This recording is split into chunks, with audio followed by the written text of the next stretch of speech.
자, 그러면 지금부터 시작하겠습니다. 세티 박사가 첫 번째로 지목한 물건이 뭐냐면요. 바로 인공 방향제입니다. 여러분, 침실에 혹시 방향제 놓고 계신 분 있으세요? 은은한 라벤더 향, 장미 향, 좋은 냄새가 나니까 기분도 좋고 잠도 잘 올 것 같아서 침대 머리맡에 하나씩 두시는 분들 많으시잖아요. 그런데 그 향기로운 냄새 속에 무엇이 숨어 있는지 아시면 오늘 당장 치우고 싶으실 겁니다. 방향제에서 나오는 물질 중에 휘발성 유기화합물이라는 게 있어요. 이게 뭐냐? 쉽게 말씀드리면 상온에서 공기 중에 스르르 퍼지는 화학물질입니다. 눈에 안 보여요. 냄새도 향기에 가려져서 못 느끼세요. 그런데 이게 숨 쉴 때마다 코를 통해서 폐로 직접 들어갑니다. 여러분 생각해 보세요. 침실 문 닫고 8시간 주무시잖아요. 창문도 닫고 문도 닫고 그 밀폐된 공간에서 방향제가 뿜어내는 화학물질을 8시간 동안 들이마시는 거예요. 매일 밤마다요. 이걸 수도관에 비유하면 이해가 쉬우실 거예요. 깨끗한 수도관에 매일 밤 조금씩 녹물이 끼는 겁니다. 하루 이틀은 괜찮아요. 그런데 이걸 1년, 2년, 10년 하시면 어떻게 되겠어요? 수도관이 녹물로 막혀버리는 것처럼 여러분 폐도 이 화학물질들이 조금씩 쌓이면서 손상되는 겁니다. 실제로 미국 환경보호청 자료에 따르면 시중에 판매되는 방향제의 86%에서 프탈레이트라는 성분이 검출됐습니다. 프탈레이트, 좀 어려운 이름이죠. 쉽게 말씀드리면 호르몬을 교란시키는 환경 호르몬이에요. 이 물질이 폐로 들어가면은 단기간에도 두통이나 어지러움, 집중력 저하를 일으키고요. 장기간 노출되면 심폐질환, 그리고 심지어 암까지 유발할 수 있다고 경고하고 있습니다. 그리고 방향제에는 포름알데히드, 벤젠, 톨루엔 같은 성분도 들어있는데요. 이것들은 세계보건기구, WHO 산하, 국제암연구소가 지정한 1급 발암 물질입니다. 1급이면 뭐냐? 사람에게 암을 일으킨다는 게 확인된 물질이란 뜻이에요. 혹시 이런 분 계세요? 차 안에 방향제 달아놓으신 분. 차 안도 밀폐 공간이잖아요. 여름에 창문 닫고 에어컨 틀고 다니시면은 차 안에서도 이 화학 물질을 계속 들이마시고 계신 거예요. 실제로 환경부 인증을 받은 차량용 방향제에서도 1급 발암 물질인 포름알데히드가 기준치의 4배 넘게 검출된 적이 있습니다. 환경부 인증을 받았는데도요. 방향제는 침실이든 거실이든 차 안이든 밀폐된 공간에서는 가급적 쓰지 마시는 게 좋습니다. 그러면 어떻게 해야 하느냐? 인공 방향제는 침실에서 치워주세요. 특히 밀폐된 공간에서는 절대 사용하지 마시고요. 꼭 향기가 필요하시다면 천연 에센셜 오일이나 식물성 성분으로 만든 제품을 사용하시는 게 좋습니다. 그리고 무엇보다 중요한 건 환기예요. 자기 전에 10분만이라도 창문을 열어서 공기를 한번 바꿔주시는 것, 이것만으로도 큰 차이가 납니다. 세티 박사가 두 번째로 지목한 건 오래된 베개입니다. 베개가 왜 위험하냐고요? 베개는 시간이 지나면 진먼지 진드기하고 땀, 각종 알레르기 유발 물질이 쌓여요. 혹시 아침에 일어나시면은 코가 막히거나 재채기가 나오시는 분 계세요? 그게 감기가 아니라 베개 때문일 수 있습니다. 진먼지 진드기가 천식의 주요 원인으로 작용할 수 있거든요. 천식이 반복되면 기도에 만성 염증이 생기고 이 염증이 폐 기능을 떨어뜨리고 폐 기능이 떨어진 폐는 각종 유해 물질에 더 취약해지는 겁니다. 마치 성벽에 금이 간 성처럼 한번 금이 가면 적이 쉽게 들어오는 거예요. 세티 박사는 사용한 지 2년이 지난 베개는 교체를 고려하라고 조언했습니다. 세 번째는 7년 이상 사용한 매트리스예요. 오래된 매트리스도 베개와 마찬가지로 진먼지 진드기와 미세 입자가 쌓이고요. 수면의 질을 떨어뜨려서 만성적인 허리 통증까지 만들 수 있습니다. 매트리스에서 떨어져 나오는 미세한 섬유 조각들, 이것도 숨 쉴 때 폐로 들어가거든요. 특히 매트리스 안에 있는 폴리우레탄 폼에서는 미량의 휘발성 유기화합물이 나올 수 있어서 오래될수록 이 물질들이 축적되어 있을 가능성이 높습니다. 정리해드리면 침실에서 확인하셔야 할 것 3가지. 인공방향제는 치우시고 2년 넘은 베개는 바꾸시고 7년 넘은 매트리스는 교체를 고려하세요. 이것만 해도 매일 밤 여러분 폐로 들어가는 유해 물질을 확 줄일 수 있습니다. 그런데요, 침실은 사실 서론에 불과합니다. 지금부터 말씀드릴 내용이 진짜입니다.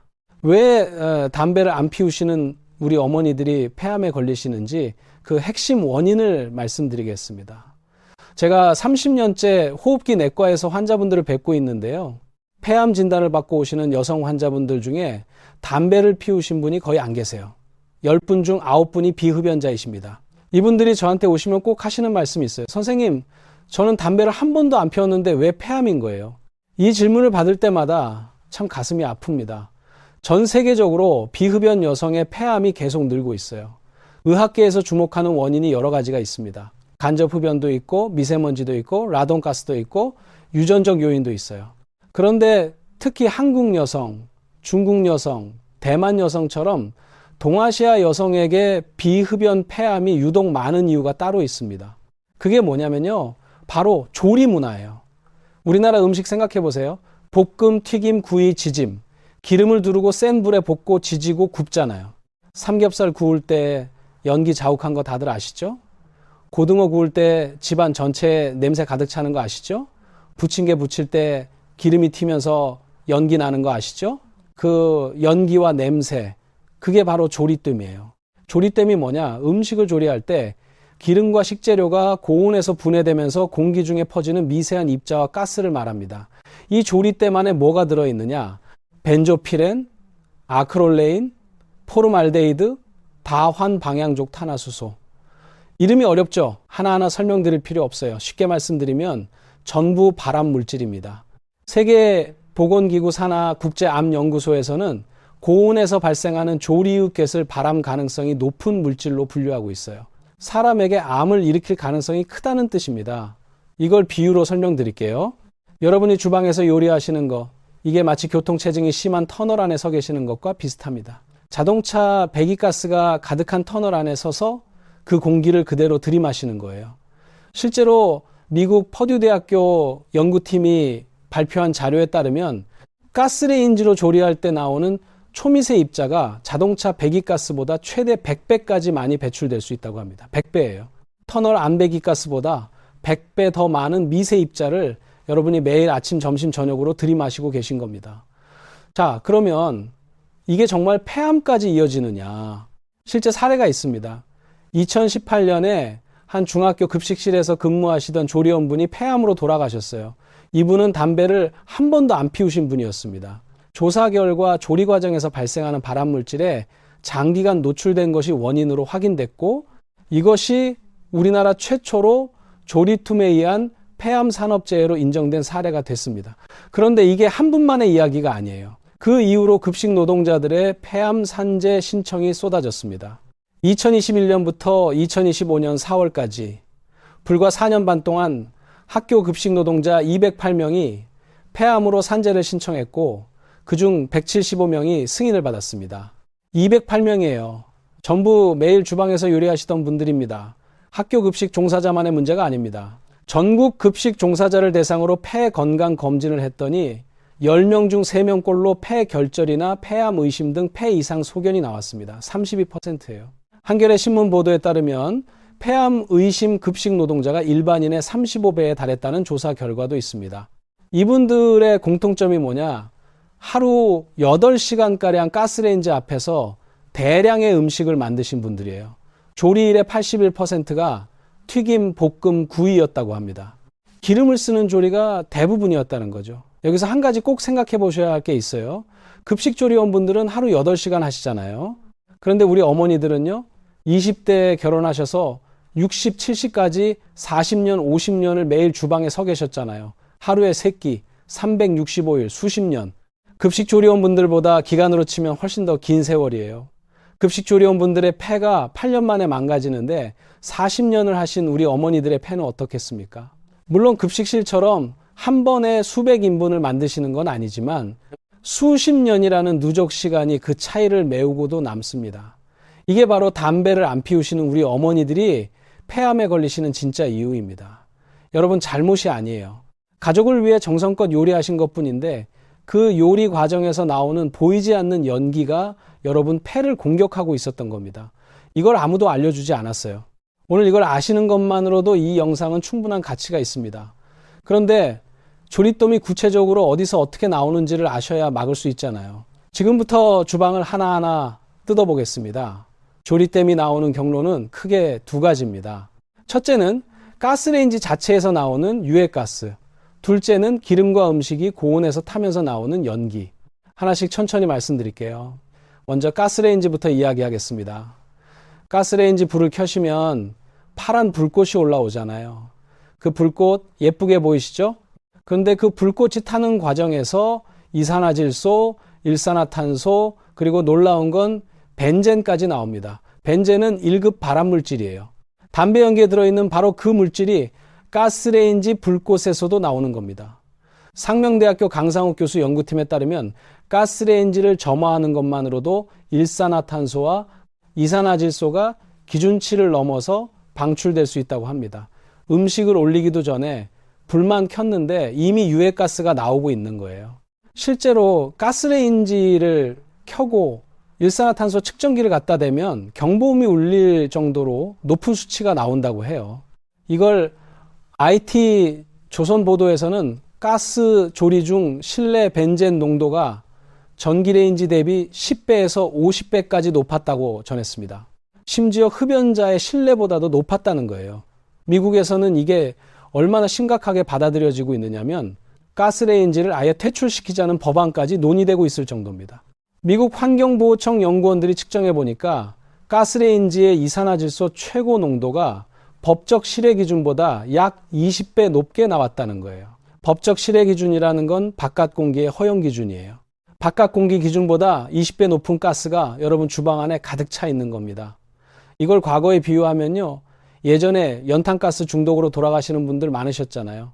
연탄에서 나오는 일산화탄소 때문이었죠. 가스레인지에서도 일산화탄소가 나옵니다. 물론 연탄만큼 한꺼번에 많이 나오지는 않아요. 하지만 매일, 몇 끼, 수십 년 동안 조금씩 누적되는 거예요. 한 방울의 물이 바위를 뚫듯이 매일 조금씩 들이마시는 가스가 수십 년에 걸쳐 여러분 폐를 뚫고 있는 겁니다.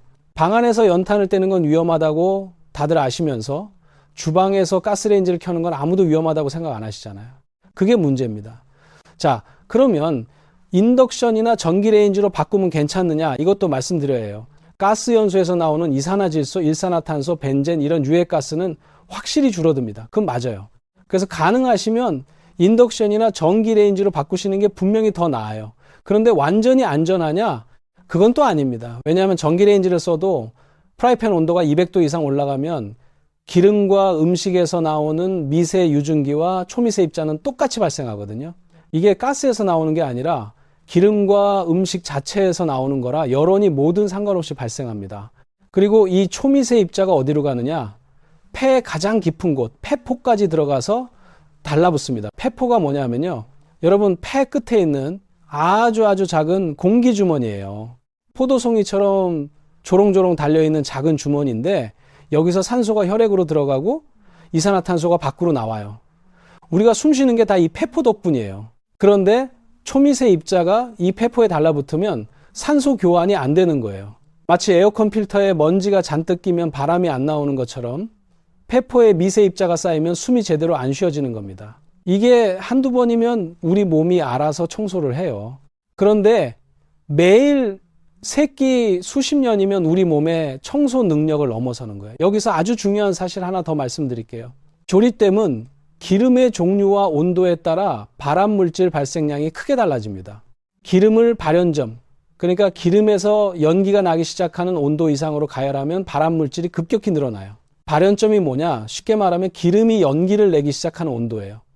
프라이팬에 기름을 두르고 불을 켰는데 기름에서 연기가 모락모락 올라오잖아요. 그 순간이 발연점을 넘긴 거예요. 그 연기 안에 발암물질이 가득합니다. 많은 분들이 기름이 연기를 낼 때까지 기다리셨다가 음식을 넣으시잖아요. 기름이 충분히 달궈져야 맛있다고 생각하시니까요. 그런데 그 연기가 나는 순간이 바로 발암물질이 폭발적으로 생기는 순간이에요. 그러니까 기름에서 연기가 나기 전에 음식을 넣으시는 게 좋습니다. 연기가 나면 이미 늦은 거예요. 그리고 같은 기름이라도 재사용하면 발연점이 낮아져요. 한 번 쓴 기름은 이미 산화가 진행된 상태라서 다시 가열하면 더 낮은 온도에서도 연기가 나고 발암물질이 나옵니다. 튀김하고 남은 기름 버리기 아까워서 다시 쓰시는 분 계시죠?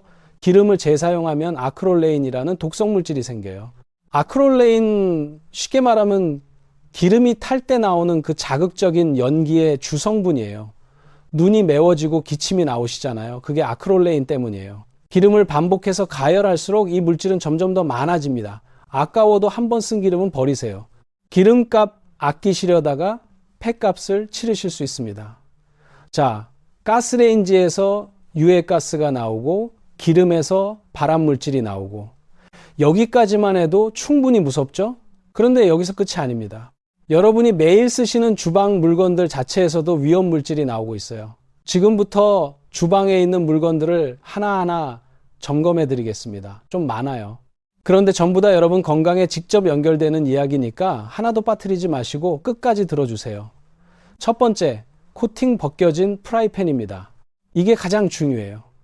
여러분 집에 코팅이 벗겨진 프라이팬 아직 쓰고 계신 분 손 들어보세요. 아마 상당히 많으실 거예요. 저도 환자분들한테 여쭤보면 10분 중 6, 7분은 조금 벗겨졌는데 아직 쓸만해서요 라고 하세요. 그 마음 이해해요. 버리기 아깝잖아요. 그런데 오늘 이 이야기 들으시면 생각이 바뀌실 겁니다. 코팅 프라이팬의 코팅 물질, 보통 테플론이라고 하죠. 정식 이름은 PTFE, 즉 폴리테트라플로로 에틸렌이에요. 이 코팅이 정상 상태이고 적정 온도에서 쓰실 때는 괜찮습니다. 문제는 두 가지 상황에서 생겨요.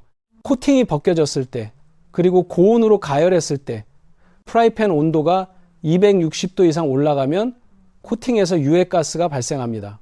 여러분 빈 프라이팬을 불 위에 올려놓고 예열하시는 분들 많으시잖아요. 팬이 충분히 달궈져야 한다라고 생각하시니까요. 그런데 빈 프라이팬은 불과 2, 3분 만에 260도를 넘길 수 있어요. 음식이 들어있으면 온도 올라가는 속도가 느려지는데 빈 팬은 금방 올라가거든요. 이때 나오는 가스를 흡입하면 호흡기를 자극하고 두통이 생기고 심하면 폴리머 열이라고 해서 독감과 비슷한 증상이 나타날 수 있습니다. 폐가 직접적으로 손상될 수도 있어요. 그리고 과거에 코팅 프라이팬을 만들 때 접착용 보조제로 PFOA라는 물질을 사용했어요. PFOA, 즉 퍼플루오로 옥타논산이라는 건데 이 물질은 동물 실험에서 암을 유발하는 것으로 확인돼서 지금은 대부분의 나라에서 사용이 금지됐습니다. 최근에 나오는 프라이팬은 PFOA 프리라고 표시된 제품이 많아요. 그런데 문제는 여러분 집에 오래된 프라이팬이 있으면 그 프라이팬에는 이 물질이 남아있을 수 있다는 거예요. 코팅이 벗겨지면서 이 물질이 음식 속으로 공기 중으로 나올 수 있습니다. 그러니까 코팅이 벗겨진 프라이팬은 미련 갖지 마시고 바로 교체하세요. 그리고 새 프라이팬을 사시더라도 빈팬 예열은 짧게 하시고 가능하면 중불 이하에서 사용하시는 게 좋습니다. 두 번째, 양은 냄비입니다. 양은 냄비. 라면 끓일 때 정말 많이 쓰시잖아요. 가볍고 열전도가 빠르고 가격도 싸고.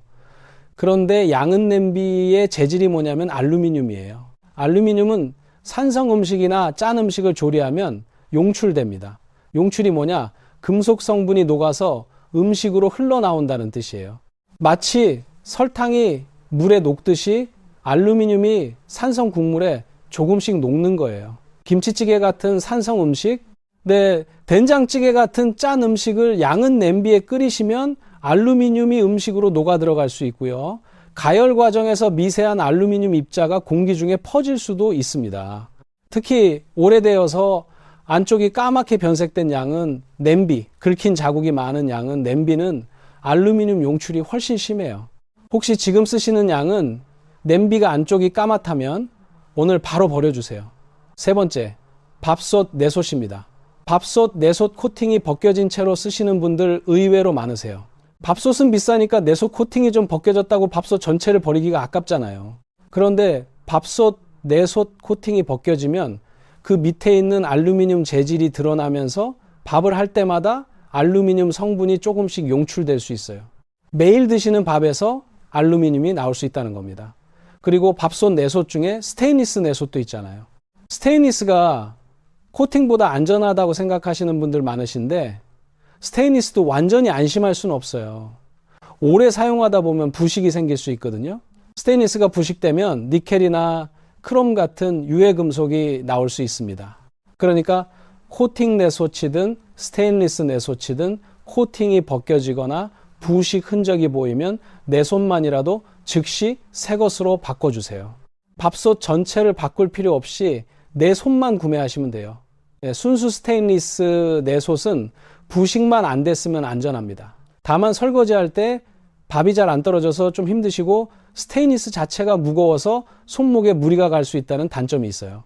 그래도 건강을 생각하시면 순수 스테인리스 내솥이 가장 안전한 선택이에요.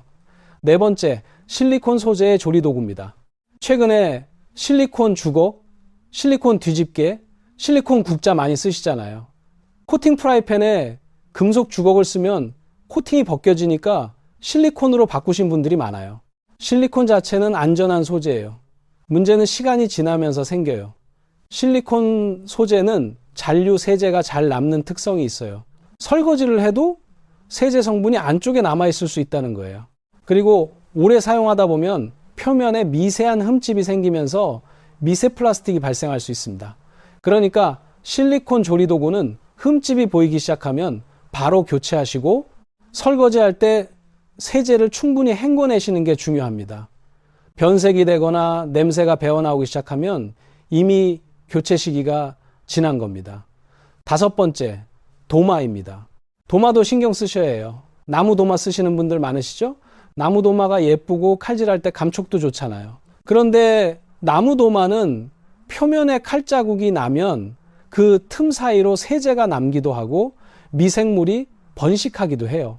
특히 물기를 완전히 말리지 않으면 곰팡이가 생길 수 있거든요. 나무 도마는 사용 후에 잘 씻어서 햇빛에 말리시는 게 중요합니다. 그런데 플라스틱 도마도 문제예요. 칼자국이 생기면 거기서 미세 플라스틱이 나올 수 있거든요. 플라스틱 도마에 칼자국이 심하게 나 있으면 교체하시는 게 좋습니다. 정리해 드릴게요. 주방에서 당장 확인하셔야 할 물건, 코팅 벗겨진 프라이팬, 오래된 양은 냄비, 코팅 벗겨진 밥솥 내솥, 흠집난 실리콘 조리도구, 칼자국 심한 도마, 이것들 중에 해당되는 게 있으시면 오늘 바로 바꿔주세요. 프라이팬 하나 바꾸는데 10,000원이면 돼요. 양은 냄비 하나 바꾸는데 몇천 원이면 돼요. 폐암 치료비가 얼마인지 아세요? 물건 하나 바꾸는 비용과는 비교가 안 됩니다. 그런데요, 물건을 전부 다 바꾸셔도 가장 중요한 한 가지를 안 하시면 소용없습니다.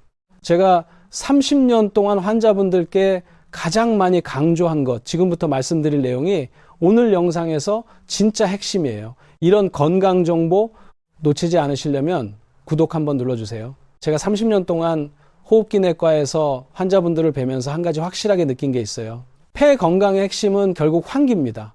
아무리 좋은 프라이팬 쓰고 좋은 기름 쓰고 인덕션으로 바꾸셔도 환기를 안 하시면 조리금은 그대로 주방에 남아서 여러분 폐로 들어갑니다. 제가 환자분들 뵐 때 주방 환경에 대해서 여쭤보면요, 정말 안타까운 이야기를 많이 들어요. 레인지 후드, 그러니까 주방 위에 있는 환풍기 있잖아요. 이걸 호일로 덮어 놓으시는 어머니들이 정말 많으세요. 왜 그러시느냐, 기름때가 끼면 청소하기 힘드니까 호일로 쌓아 놓으시는 거예요. 아니면 후드 필터에 기름때가 끼니까 아예 안 쓰시는 분도 계세요. 소리가 시끄럽다고 안 켜시는 분도 많고요. 전기세 아까워서 안 틀으시는 분도 계시더라고요. 네, 이분들한테 제가 꼭 드리는 말씀이 있어요. 레인지 후드에 호일 덮어 놓으시면은 그건 방독면에 천을 씌워 놓는 것과 같습니다. 환기 장치를 스스로 막아 놓고 요리하시는 거예요. 조리쯤이 빠져나갈 곳이 없으니까 전부 주방 공기 중에 떠다니다가 여러분 폐로 들어가는 겁니다. 전기세 몇백 원 아끼시려다가 폐로 값을 치르시는 거예요. 이게 얼마나 차이가 나느냐. 대만에서 비흡연 여성을 대상으로 조리 습관과 폐암의 관계를 조사한 연구가 있어요. 환기 장치를 사용하지 않고 요리한 여성은 환기 장치를 사용한 여성에 비해서 폐암 위험이 유의미하게 높았다는 결과가 나왔습니다.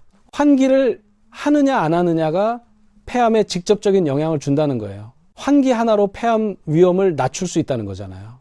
이렇게 쉬운 방법이 있는데 안 하시면 안 되는 거예요. 그러면 환기를 어떻게 하셔야 되느냐, 구체적으로 하나하나 알려드릴게요. 이거 메모하시면서 들으시는 것도 좋습니다. 첫째, 요리를 시작하기 전에 레인지 후드를 먼저 켜세요. 이게 제일 중요해요. 요리 시작한 다음에 후드를 켜시는 분들 많으신데 가스레인지 불을 켜는 순간부터 이미 유해가스가 나오기 시작하거든요. 심지어 음식을 올리기 전에도요. 그러니까 요리 준비를 시작하실 때 불을 켜기 전에 후드를 먼저 켜 놓으세요. 둘째, 요리가 끝나고 나서도 최소 15분에서 20분은 레인지 후드를 계속 돌려주세요. 불을 끄자마자 후드도 끄시는 분 정말 많으시잖아요. 그런데 요리가 끝나도 공기 중에 떠다니는 미세 입자는 바로 사라지지 않아요. 눈에 안 보인다고 없는 게 아니에요. 최소 15분은 더 돌려서 이 입자들을 빨아내셔야 합니다. 셋째, 레인지 후드의 호일을 지금 당장 떼어내세요. 이 영상 보시고 바로 떼어내셔야 해요. 후드에 호일을 덮어놓으면 흡입력이 크게 떨어집니다. 흡입구가 막혀 있는 거니까요. 기름때 청소가 귀찮으시면 후드 필터를 주기적으로 교체하시는 게 맞지 호일로 막아 놓으시면 절대 안 돼요. 후드 필터는 보통 두세 달에 한 번 세척하시거나 일회용 필터를 사서 교체하시면 됩니다. 넷째, 베란다 문이나 창문을 열어서 마통풍을 만들어 주세요. 이게 레인지 후드만큼이나 중요합니다. 레인지 후드만 켜시면 공기를 빨아들이기만 하는 거잖아요. 빨아들이기만 하면 주방에 음압이 걸려요. 음압이 뭐냐? 공기가 빠져나가기만 하고 들어오는 공기가 없어서 후드의 흡입 효율이 떨어지는 거예요. 반대편에서 신선한 공기가 들어와야 조리뜸이 효과적으로 빠져나갑니다. 전문가들은 이걸 마통풍 환기라고 하는데요. 레인지 후드를 켜고 반대편 창문이나 베란다 문을 열어주시면 공기 흐름이 생겨서 조리충 제거 효과가 훨씬 좋아져요. 레인지 후드만 켰을 때보다 마통풍을 함께 했을 때 미세먼지 농도가 원래 수준으로 돌아오는 시간이 89%에서 170%까지 빨라졌다는 연구 결과도 있습니다. 다섯째, 조리 온도를 낮추세요. 이게 가장 근본적인 해결책이에요. 기름 온도가 높을수록 불이 셀수록 조리답은 많아집니다. 센 불에 바싹 볶는 것보다 중불에서 천천히 조리하시는 것만으로도 발암물질 발생량이 크게 줄어요. 기름에서 연기가 나기 전에 음식을 넣으시고 연기가 나면 바로 불을 줄여주세요. 그리고 튀김이나 볶음보다는 찜, 삶기, 조림 위주로 조리법을 바꾸시는 것도 좋은 방법이에요. 찌거나 삶는 요리는 기름을 고온으로 가열하지 않으니까 조리뜸이 훨씬 적게 발생합니다. 여섯째, 환기는 요리할 때만 하시는 게 아니에요. 하루에 2번, 오전에 1번, 오후에 1번 집 전체를 환기하세요. 창문을 활짝 열어서 집 안 공기를 완전히 갈아주시는 게 좋습니다. 10분에서 15분이면 충분해요.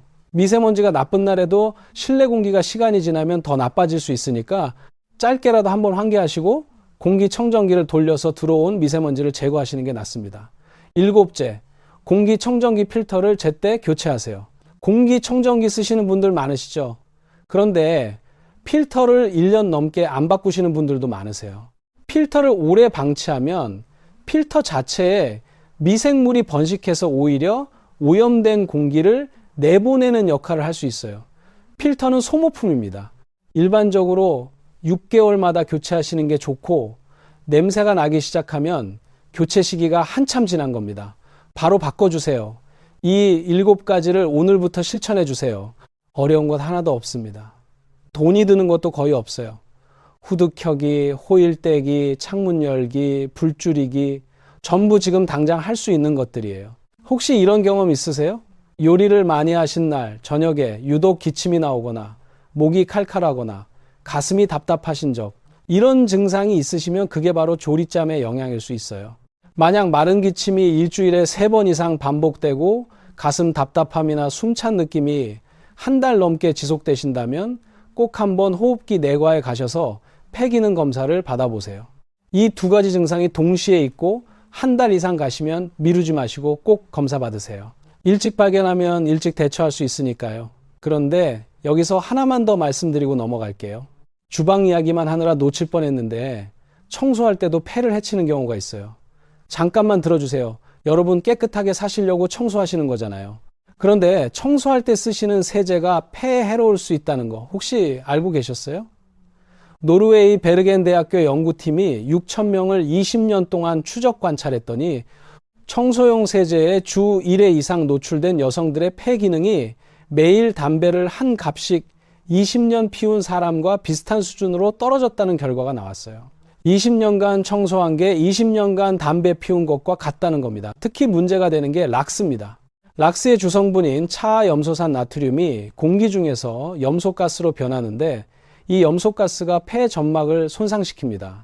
욕실문 꽉 닫고 락스 뿌리면서 청소하시는 분들 그 좁은 공간에서 염소 가스 농도가 확 올라가요. 숨이 턱 막히고 기침이 나오시죠? 그게 바로 폐가 공격받고 있는 신호입니다. 그리고 절대로 하시면 안 되는 게 있어요. 락스를 다른 세제와 섞어 쓰시는 것. 락스에 식초를 섞는다든지 락스에 욕실 세제를 섞는다든지 이러시면은 독성이 훨씬 강한 염소가스가 대량으로 발생합니다. 이 조합은 제1차 세계대전 때 쓰인 화학무기와 성분이 같다고 할 정도로 위험해요. 실제로 세제를 섞어 쓰다가 응급실에 실려간 사례가 여러 건 있고 사망에 이른 경우도 있습니다. 과탄산소다도 가루가 날릴 때 폐로 들어갈 수 있으니까 물에 먼저 풀어서 사용하시고 얼굴을 너무 가까이 대지 마세요. 청소할 때 기억하셔야 될 것 딱 4가지입니다. 욕실 문 열고 청소하기. 락스는 20배 이상 희석하기. 절대 다른 세제와 섞지 않기. 청소 끝나면 30분 이상 환기하기. 이 4가지만 지켜주세요. 오늘 정말 많은 이야기를 해드렸습니다. 침실의 방향제부터 비흡연 여성 폐암의 진짜 원인인 조리세, 주방에서 당장 바꿔야 할 물건들, 환기의 중요성, 그리고 청소할 때의 주의사항까지. 마지막으로 한 가지만 꼭 말씀드리고 싶어요. 여러분, 잘못이 아닙니다. 가족을 위해 매일 주방에 서신 것, 집을 깨끗하게 유지하려고 청소하신 것, 좋은 냄새 나라고 방향제 놓으신 것, 전부 가족을 사랑하는 마음에서 나온 행동이에요. 다만 그동안 아무도 알려주지 않았을 뿐입니다. 이 물건들이, 이 습관들이 여러분 폐를 해칠 수 있다는 걸 아무도 말해주지 않았어요. 하지만 오늘 아셨잖아요. 아는 것과 모르는 것은 하늘과 땅 차이입니다.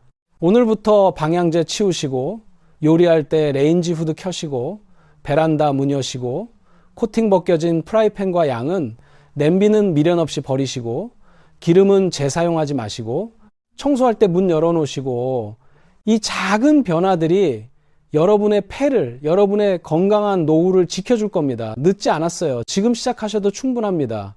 우리 몸은 놀랍게도 유해 환경을 없애주면 스스로 회복하는 힘이 있거든요. 오늘부터 바꾸시면 여러분의 폐도 조금씩 좋아질 수 있습니다. 오늘이 여러분 폐를 지키는 첫날이 되셨으면 좋겠습니다. 댓글에 숫자 1 하나만 남겨주세요. 오늘부터 하나씩 바꾸겠다는 다짐이에요. 이 숫자 하나가 건강한 삶의 첫걸음입니다. 그리고 이 영상 주변의 어머니들, 이모님들, 언니들, 동생들에게 꼭 공유해 주세요. 매일 주방에 서 계시는 분들에게 꼭 필요한 이야기입니다. 오늘 이 영상 하나가 소중한 분의 폐를 지켜줄 수 있습니다. 오늘도 끝까지 들어주셔서 감사합니다. 건강하세요. 자, 그러면 지금부터 시작하겠습니다. 세티 박사가 첫 번째로 지목한 물건이 뭐냐면요. 바로 인공 방향제입니다.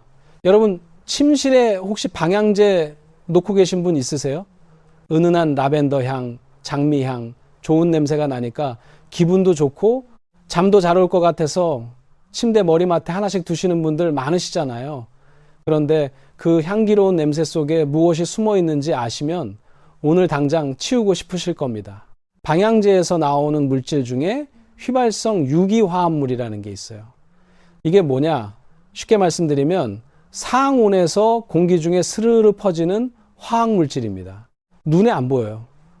냄새도 향기에 가려져서 못 느끼세요. 그런데 이게 숨 쉴 때마다 코를 통해서 폐로 직접 들어갑니다. 여러분 생각해 보세요. 침실 문 닫고 8시간 주무시잖아요. 창문도 닫고 문도 닫고 그 밀폐된 공간에서 방향제가 뿜어내는 화학물질을 8시간 동안 들이마시는 거예요. 매일 밤마다요. 이걸 수도관에 비유하면 이해가 쉬우실 거예요. 깨끗한 수도관에 매일 밤 조금씩 녹물이 끼는 겁니다. 하루 이틀은 괜찮아요.